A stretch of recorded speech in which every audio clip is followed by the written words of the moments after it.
Namaskar, everybody. Good evening. R.S. Joshi. We have five or six people joining the webinar.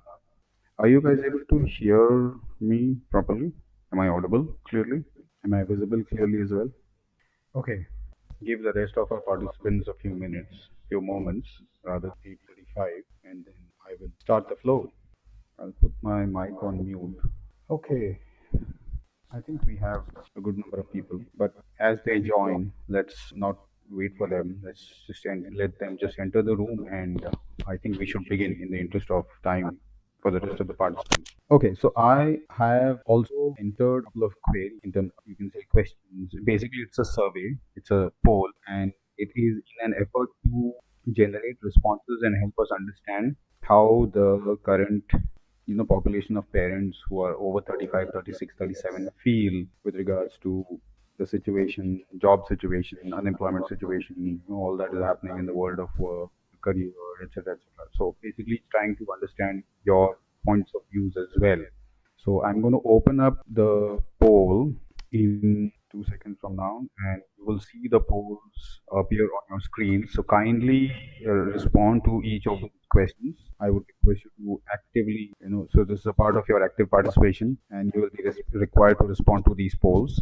So I am now starting the poll. Okay, so first of all, am I clearly visible, audible to all the participants? There's an echo as well. Yes, so Vijay, I have published the poll. I think there's a little bit of delay. I'm not sure what this delay is, but it is not causing the poll to appear. Not sure why. Poll's not open yet. Okay, thank you. Not sure why the polls are not open. So I'll have to do this manually. Let me quickly do this manually. Okay, that's one. Okay, so that's the first question. Do you strongly believe children as well as youngsters need a scientific structured approach? The second question I'm going to ask you is here, and start polling. That's the second question. Are you open-minded enough? Question number three is coming up right now. Do you believe career guidance?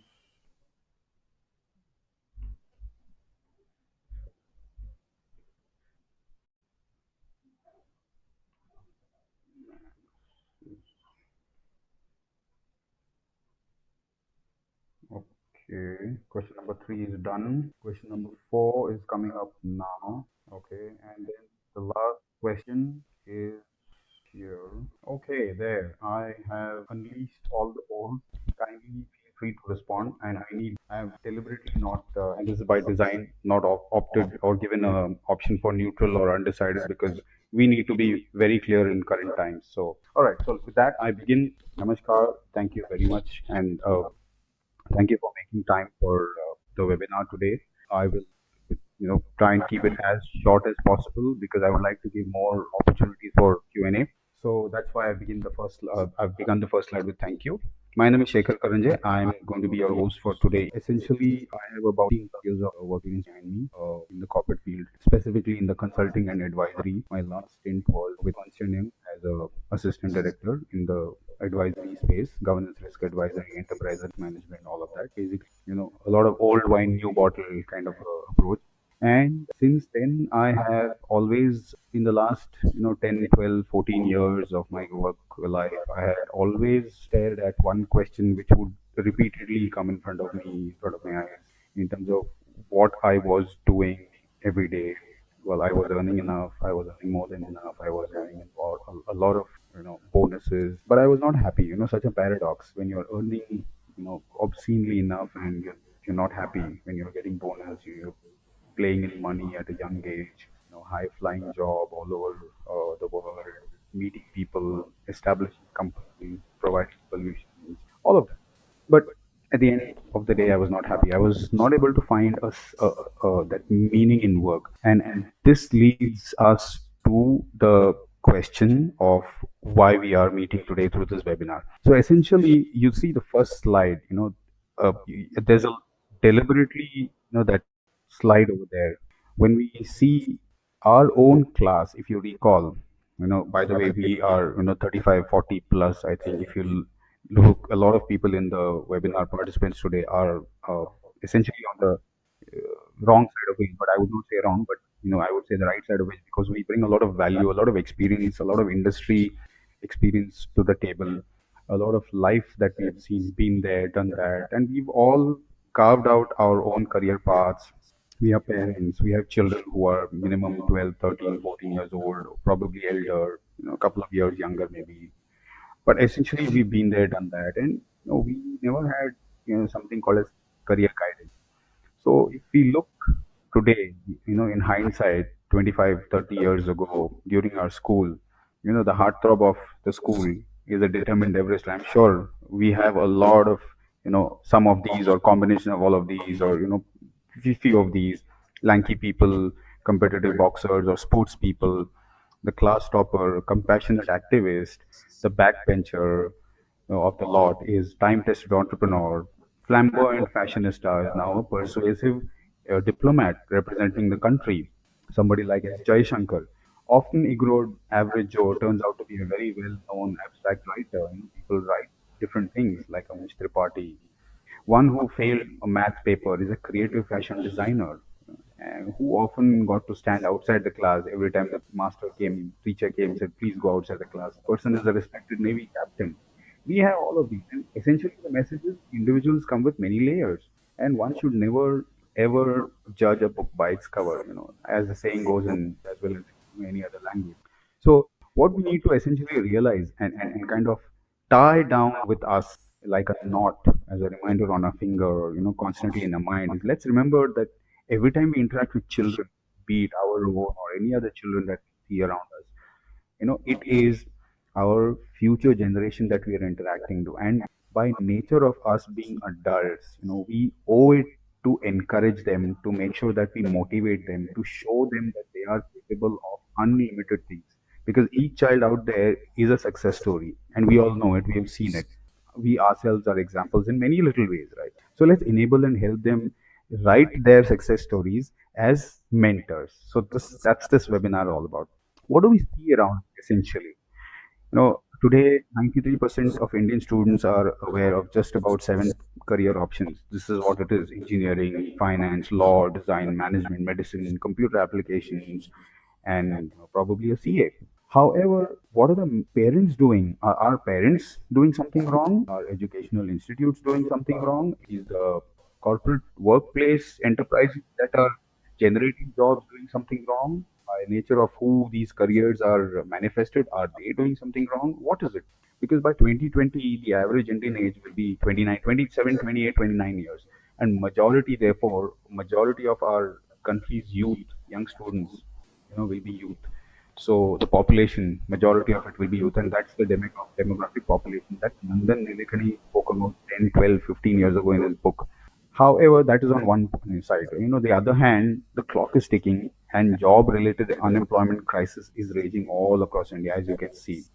Couple of weeks there was a news on the newspaper, an article saying Parle was laying off 10,000 odd people, and then Mahindra and TCA, sorry, not TCA, Tata Motors and Force Motors and Maruti Suzuki, all these people are running helter skelter after the big four, PwC, KPMG, Ernst and Deloitte, and getting their views in terms of what they need to do to make sure that they don't end up in a kind of a situation, because the automobile sector is also looking to lay off over 1 lakh people.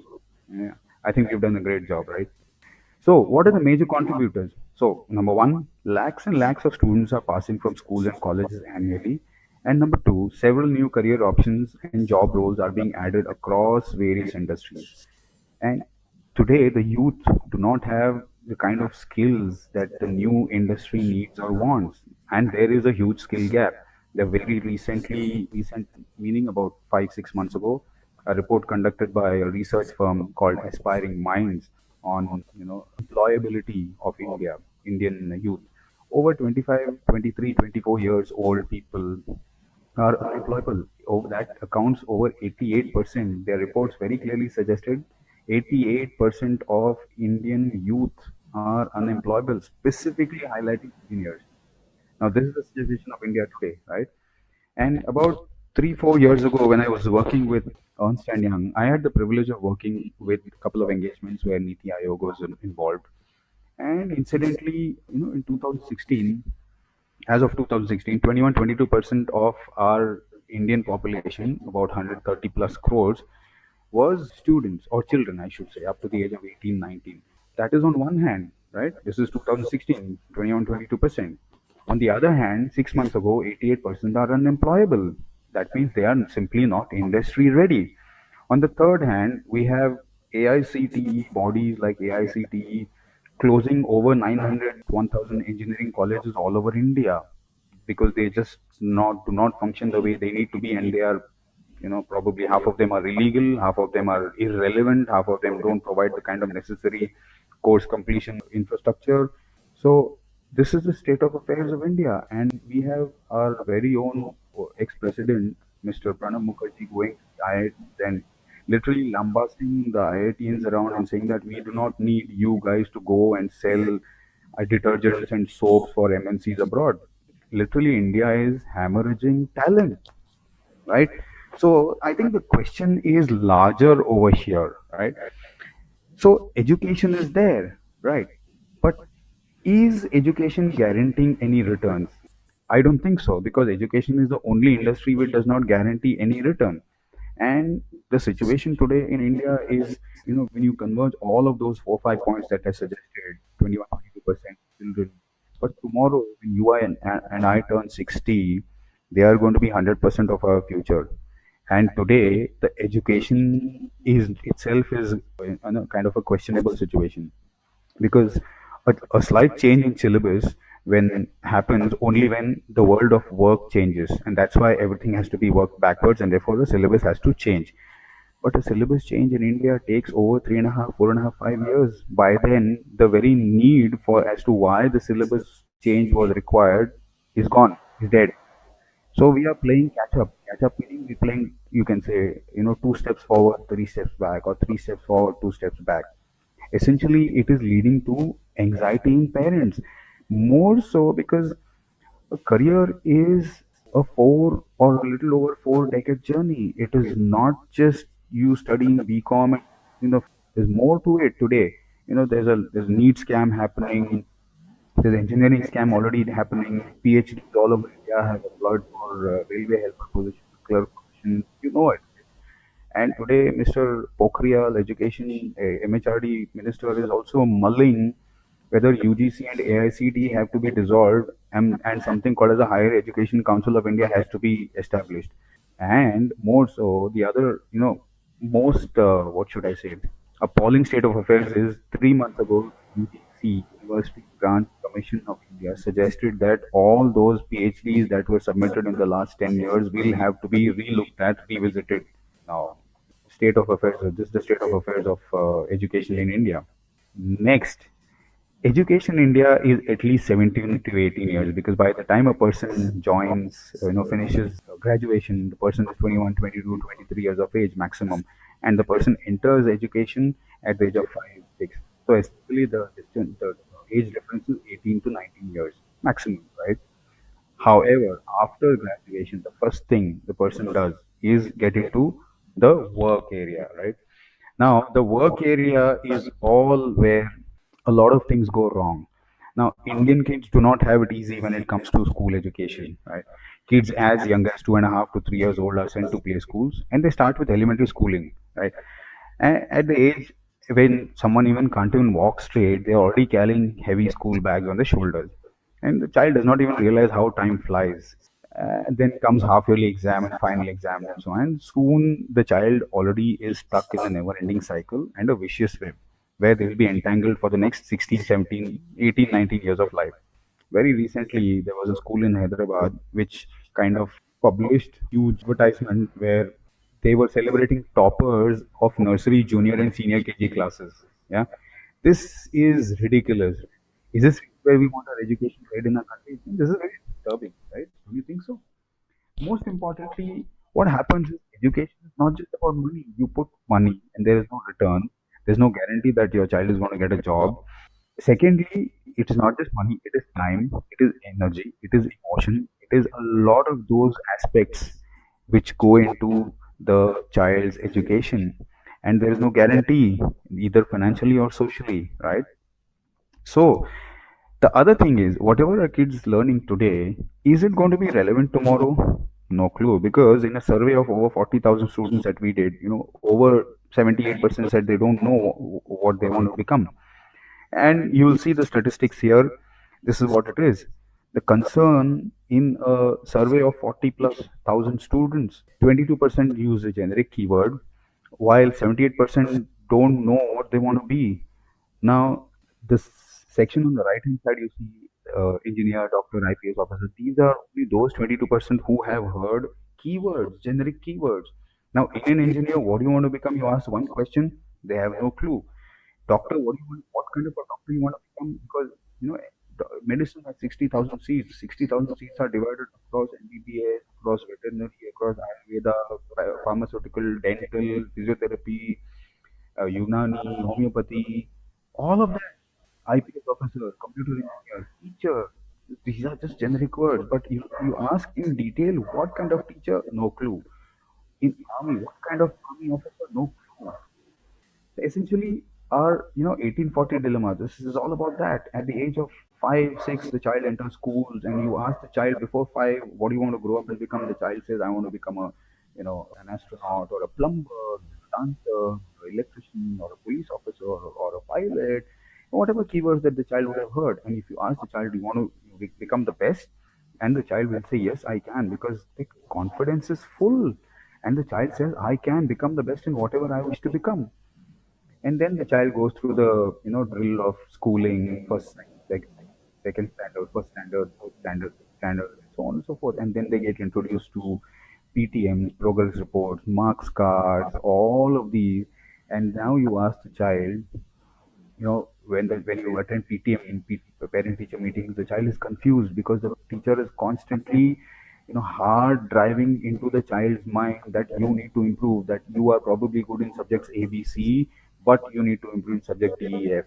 And if the child is a talkative child, they will ask the child to learn to be a little quiet. And if the child is exactly the opposite, they'll ask the child to be a little opening up, or maybe a little more talkative. Essentially, be an extrovert and introvert. But these are kind of labels that the child is already being drilled with, and the child begins to learn or think that he or she is not good enough, and they need to improve. And that is what they spend their 30 years throughout 9, 10, and by the age they are 15, their 12th, 11th, 12th is determined by how much marks they score. Unfortunately, that is the state of affairs today. 98, 99% during our times they were probably body temperatures, but today it is the basic requirement. And despite all of that, they don't make it. And despite 99, 98%, there are children who commit suicides. This is the state of affairs. We've reduced our education and our state of, what do you say, the schooling in our country today. Unfortunately, after 12th, the child gets into thinking that herd mentality. Everybody is constrained thinking. They, because my friend took this, because somebody took that, because somebody else took this. Now I am an engineer. I do not know why I did engineering, but life took me somewhere else. Similar, the same state of affairs is being followed even now.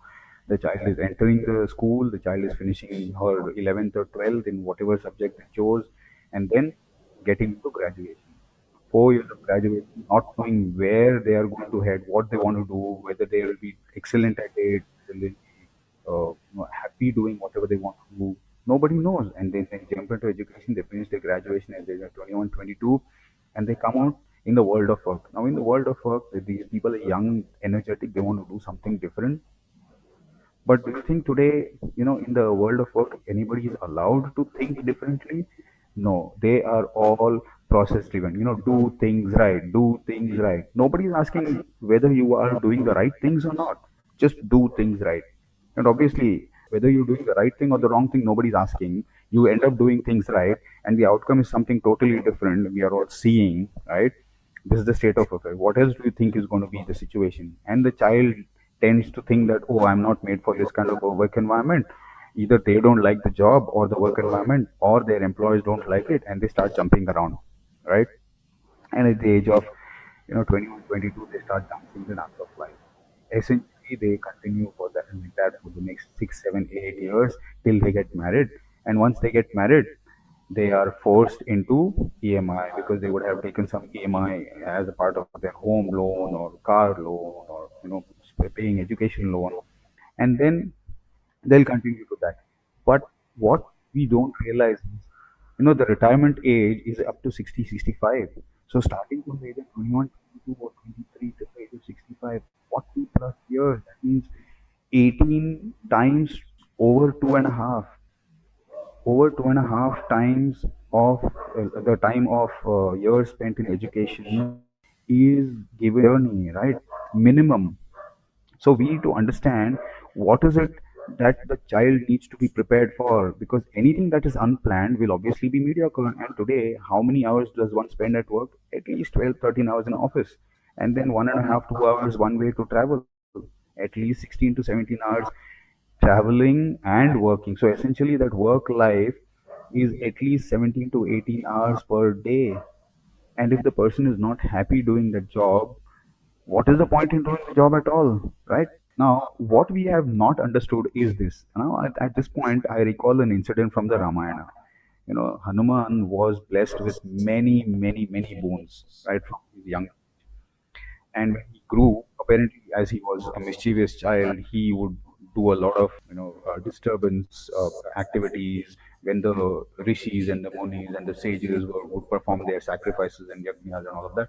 So these rishis and munis, they also suggested that let's take away his, memory, because he will not know that he possesses all these powers, and therefore he will not be able to disturb us when we are performing our yajnas. So they took it away. And at the time when somebody was required to take a long jump from the southernmost tip of India, mainland India, all the way to Lanka, it was Hanuman. And who activated that? Him, it was Jambavan. Jambavan acted like the mentor, right? And he was the person who, although Hanuman said, I know I'm a humble person, I'm a weak person, I don't know, I don't think whether I'll be able to even jump that long. Jambavan was the appeared as a mentor, and he kind of generated that curiosity in him and said that, do you know you are even capable of many many things? A jump is hardly anything for you. So he was the person who awakened the memories of Hanuman, and that is when Lord Hanuman realized his true potential. Essentially, all children, including us, are victims of that. We've forgotten that we held great strengths. Even today, we do, yeah, but we don't believe it. We don't. We fear exploring it, for whatever reason. And then our children, most importantly, we try and try to enforce what we did not become, what we wanted to become on them. You want to get into IIT because I could not get IIT, you have to get into IIT. I could not become a doctor, so you become a doctor. So on and so forth. Essentially, we need to acknowledge and realize that all children have unique strength, and that awareness is where the whole key is. The aspect of being aware of what our child is capable of doing at this age, and therefore linking it in the world of work. Is it possible? Secondly, in the world of work, what else is possible? The awareness itself is zero or maybe low. And therefore, lack of awareness means ill-informed career choices. So, like I said, 93% of parents and students are aware of only 7 career options. What a tragedy, right? What happens next? When the child goes through mass career lectures, counseling, admission counseling, and so on and so forth. Mass career lectures are like one size fits all. Today scientifically it's proven that there are 9 kinds of intelligence. So one size definitely does not fit all. Now here, where I bring you, the example of Lata Mangeshkar and Sachin Tendulkar. Now Lata Mangeshkar could not become a cricketer obviously because she was meant for singing, and similarly Sachin Tendulkar. Similarly, there are many, many, many people all around us, right, who are capable of something, but we kind of force fit them into one way. How and we expect them to be something totally different, but that's not going to be possible, right? So similarly, counseling. Counseling is not an approach that it's not a disorder. Counseling itself is a negative word, and it is associated with a disorder. Now, career counseling is not a disorder. You are exploring something, that means you need to be given that help. You need to be given that perspective. So definitely, very clearly, it is not a disorder. And psychologists, psychiatrists will never ever become great career counselors, because you ask them something about a child wanting to be, or he or she showing interest in being a marine commando. Will the psychologist be able to inform the child about what being a marine commando is? About being an actuary, about being an economist, about being a DJ, RJ, journalism. What will the psychologist be able to say, or psychiatrist? So counseling is definitely not the way. Finally, admission counseling. Now, admission counseling are those agents who have a hidden agenda. Okay, you are great in math, science, therefore get into this. Now, they don't know whether that career exists or not. Now, the World Economic Forum report of Future of Work report of 2018-2019 already said that lawyer, auditing, accounting and chartered accountancy are dying careers. They are declining. And the percentage they've given to decline is 98%, which means in the next, if today a child is 13, 14, tomorrow if somebody is thinking of making him a lawyer or a chartered accountant, that's it. The child would have had a dead career. So admission counseling clearly does not work. The only other option is planning it. Now, how you need to plan? How does one plan vacation? The first step one does is destination, right? You don't pack your bags first. You don't book your tickets to nowhere first. You don't look at, oh, I'm going to pack this, I'm going to pack that. First thing you do always, the first step must have, first you need to have the destination as to where you're going. And then you have a look around as to if that destination is not great, okay, around that place, where there are many more touristy spots to see. What other places you can see? Then you look at climate and then accordingly pack your bags. And then like our geometry teachers would have taught us, the shortest distance between 2 points is a straight line, right? You're not going to do a star performance. So you're not going to go from, if you are going from here to Switzerland, you'll not go to South Africa and then Australia and then New Zealand and then go to Switzerland. You will take a direct flight if it's available within the budget and then take it. If not, depending on budget requirements, you'll do the necessary changes.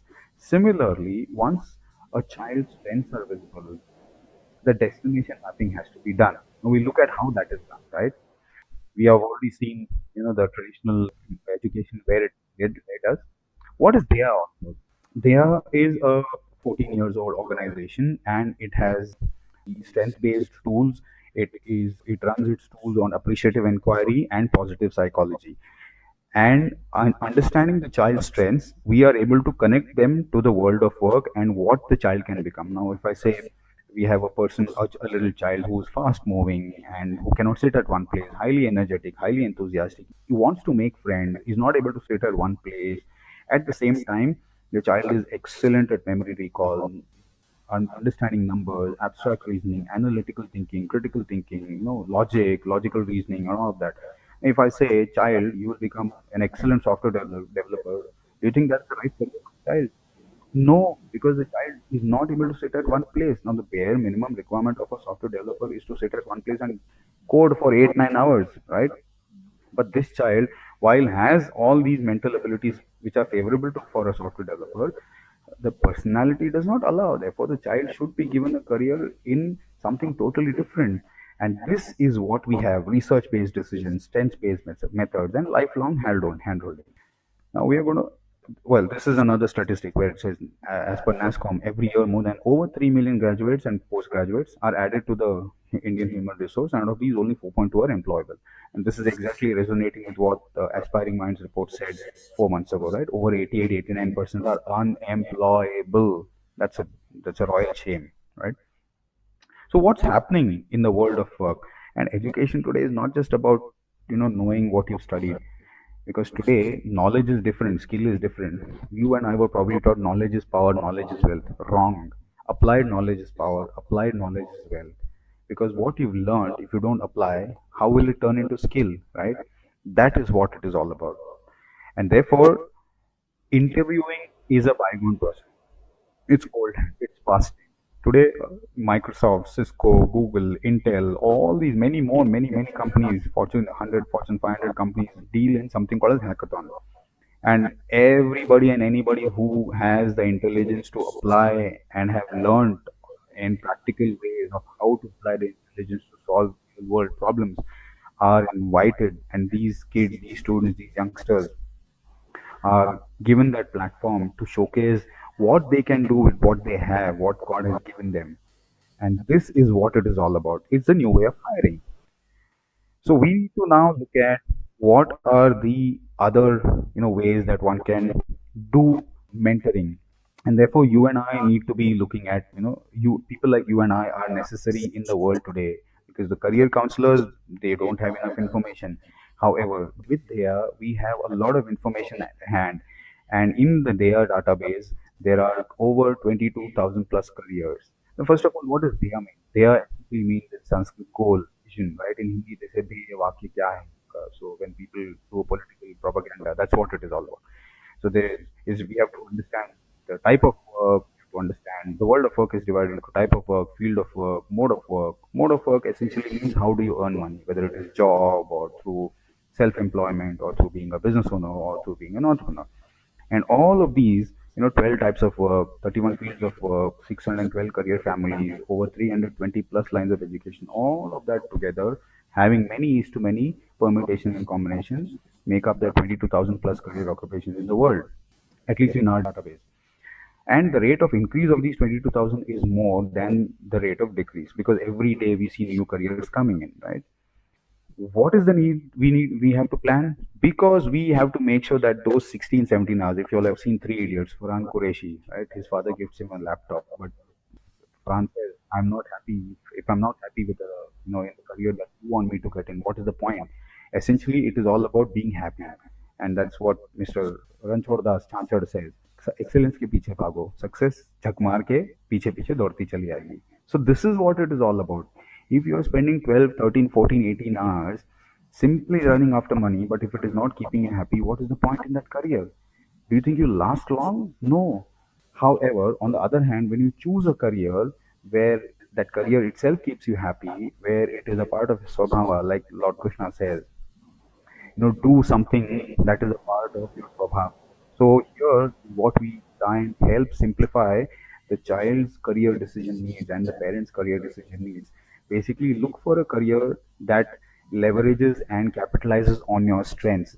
Don't change yourself to suit a career because you will end up being a square peg in a round hole or a round peg in a square hole, period. And which is what is the case with many, many, many people around us, right? So, and that is what it is all about. A happy career. And how do we understand these happy careers? How do we understand being a mentor is all about? So, it's a four-stage planning, knowing the strength, meaning what are you made of, right? Once you are aware of what your strengths are or your child's strengths are, you see that this. Now, I gave you the example of the fast-moving child making friends, talkative but not able to sit at one place. At the same time, he's excellent in abstract reasoning, logical reasoning, critical thinking, memory recall, analytical thinking, and all of that.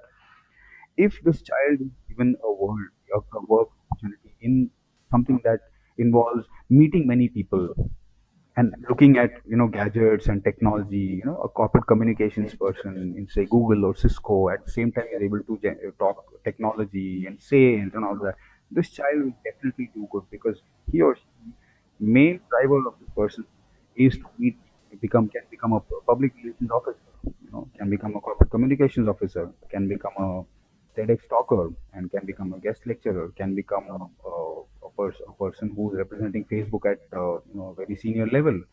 So that is where it is all about, right? So choosing that strength, choosing the occupation based on the strength, and then the aspirations will be automatically met because when the child is happy doing whatever he or she is doing, because those strengths are naturally occurring, and that strength find a certain possibility in the world of work, it becomes an easier option for the child to look for excellence, and that is where they find themselves at peace. They find meaning at work, and they are able to create something wonderful because more importantly, they'll be able to bring out that excellence in whatever they want to do, whatever they were looking to do, right?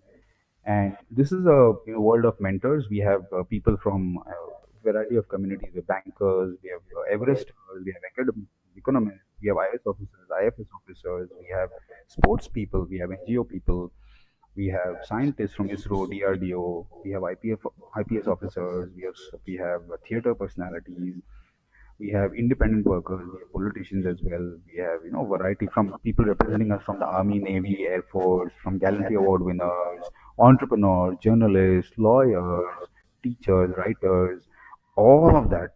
IT professionals, senior IT professionals. This is what our mentor community is all about. What is their top differentiator? Essentially, we've been in this industry for over 12, 13 years.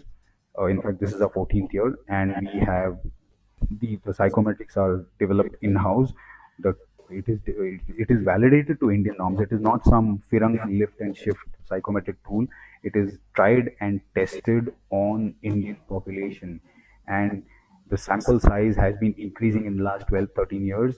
And with each increasing sample size, the tool gets better and better and better. The validity coefficients are excellent. In fact, when you meet a child, when you tell the child her strengths, and the parents validate it, saying, how is it that you know him or her better than we do? That is the power of this psychometric tool. And the other tool that we use that is woven into this is other than the psychometric, because in career guidance, psychometrics is hardly 10-15%. The larger aspect is how do you connect this. It's like showing your blood report. Now, blood report is as useless to you if you do not know how to read it as rocket science manual, right? Making how to make a rocket. Unless and until you show the blood report to another doctor who helps you understand what the blood report is and what is right or wrong with you, what you should be watching out for, that blood report is useless. So, psychometrics similar is just minuscule part of career guidance. What to do with that psychometric tool? There are more than 400 tools out, career counselors out there who use a lot of non-Indian tools. What do you do with that? How do you understand that what the child's strengths are, and therefore how do you connect those strengths with the world of possibilities, which allow the child to meet, her or his aspirations? Is what you end up doing. That is where your value is, right? And this is where we bring the value to this activity. These are our differentiators. We have the 7D model, essentially the belief and the philosophy, understand one's strengths, discover one's strengths, and then once we, through those strengths, we give them, just like when you plan the vacation, you give a direct, we choose a destination, and then you pack the bags, and then basis the budget, you look at the first direct flight or the shortest flight to that destination. So that's the 7D model. Further details will be given to you all during the training. It's a 2-day training program, and this is where you will be able to impact families, impact children, and see that they are able to make India, an India which used to be 2500 years ago, probably before the Mughals invaded us, before the Britishers invaded us. So come be a part of the family, where if you are passionate about mentoring, if you're passionate and if you feel the pain that all around us we have situation where work is there but jobs are not there, right? And the education is not helping kids. The kids are not being prepared for the future. We do not know what kind of careers are going to come for our kids. We don't know whether our kids are going to be ready for that kind of a future or not. We very clearly don't know how our education is preparing for that. We don't know how the next industry is preparing for it. So suddenly, while we have a demographic advantage today, tomorrow, if we don't do anything about it, that same demographic population will end up being a time bomb which is going to be bursting in your and my faces if we don't do anything about it today, right? So come be a part of this, and allow. Please post your queries in our website about if you want to ask more about it. And plus, I'll with this, I think I will end my webinar here, and I'm now open for question and answers. Thank you.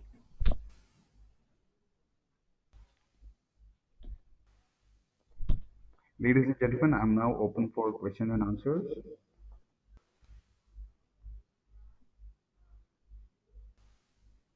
Sure, Vijay. Yes, HR professionals, absolutely. Why not? Absolutely. These tools also can be utilized at the workplace to, for succession planning. David Judah Kurulkar is asking, can you give more info about training programs? So yes, David. So the training programs are the basic training program is of 2 days, and the advanced is of 3 days. So the basic program takes place on a Saturday and Sunday in Bangalore, Pune, Bombay, Hyderabad, Delhi. So if you are able to make it to one of those places, or if you belong to one of those places, or you not, if you can travel to one of these places during the Saturday and Sunday, please make it. It costs 35,000 plus 3,000 for the advanced, and it's a 2-day program, 9 a.m. to 7, 6:30, 7 p.m. Saturday, Sunday, and concepts of psychometrics are taught. More importantly, what do we do with those psychometrics are taught?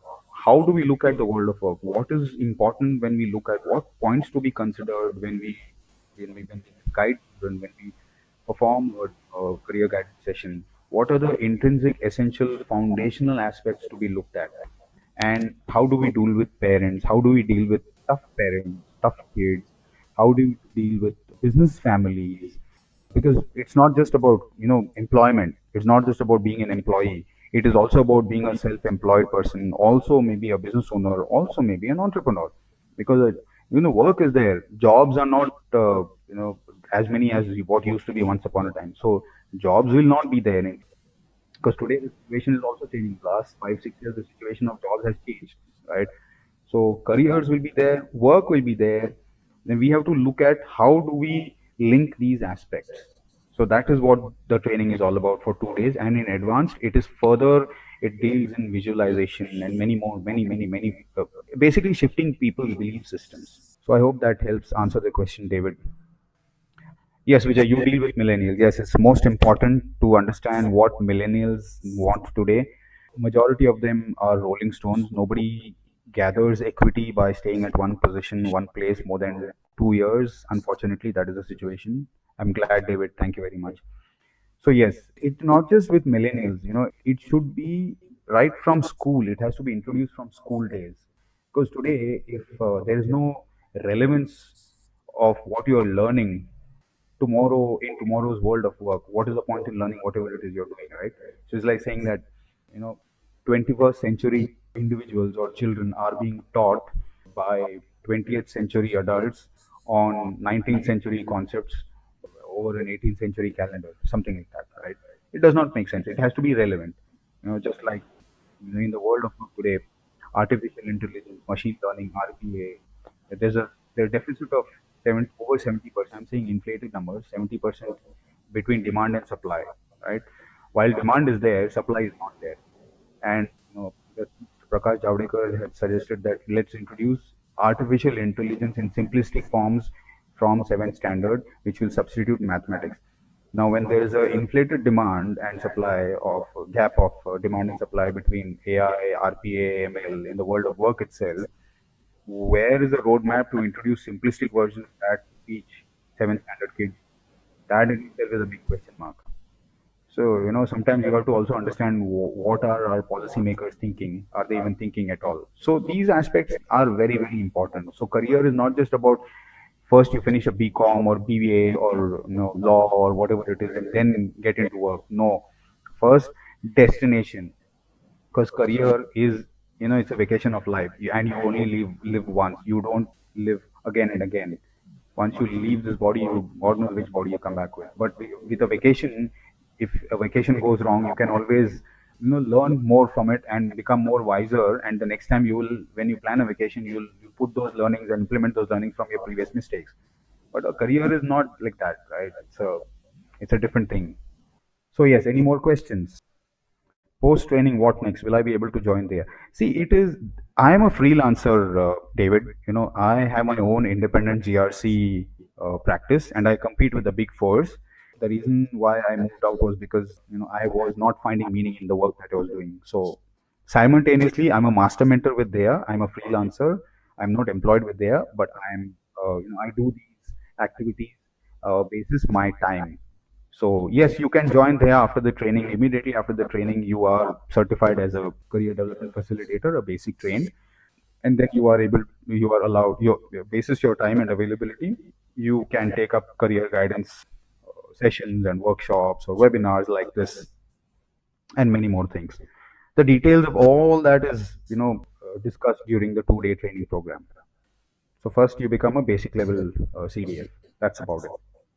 And then you learn what is the science, what is the structure, doing a career guidance in a structured manner. Anybody else? Any more questions, ladies and gentlemen? We have 10 more minutes. Anybody else? We have a couple of people stepping in and stepping out. I hope it's not their internet connection which kicks them out of the room. Let me know the schedule ahead. So, David, the schedule ahead with regards to the training is, I think, November. The second weekend of November, around the 9th and the 10th, there's a training session happening in Bangalore. I'll be conducting it. Similarly, around I think the 9th and 10th, there'll be a training session in Bombay and Pune. So please feel free to reach out to the Dheya team, our team. You can visit www.dheya.com, and they'll be glad to help answer any of your queries with regards to the schedule and where would you like to attend it basis that. Any more questions? Thank you, Vijay. I hope it has been useful. Anybody else? No further questions? Rajeshri, Rajesh, Hesha. Well, you can reach out to me at this number. That's my name. No further questions? I think then we can call it a day. I hope it has been a very useful webinar, some thought-provoking webinar, some food for thought, so that you could consider, you know, contributing your value, your experience in guiding students, children, youth, early career, as well as mid-career professionals as a part of being a CDF with Dheya. In the advanced training, you will also get to do your mid-career. And these are the tools and the techniques that we will learn during those 2 plus 3 days of training of how to, what is the scientific way, what is the structured way, what are the requirements, how do we look at the aspects. So all that we will look at in detail. So feel free to reach out to me at that number or this is yes, you will also get an email ID of your own. You will get access to the learning management system. You will get access, more important, you will get access to a community of over 1800 professionals, like-minded, open-minded professionals, guides who will be able to help you. That's most important. All right. Thank you very much for this evening, and I hope I have been able to generate the curiosity, pique your interest in being a CDF, and hope to look forward to direct associations through trainings or through workshops with each other. I hope I'll see you in one of the CDF training classes. Thank you very much. Good night. Jai Hind.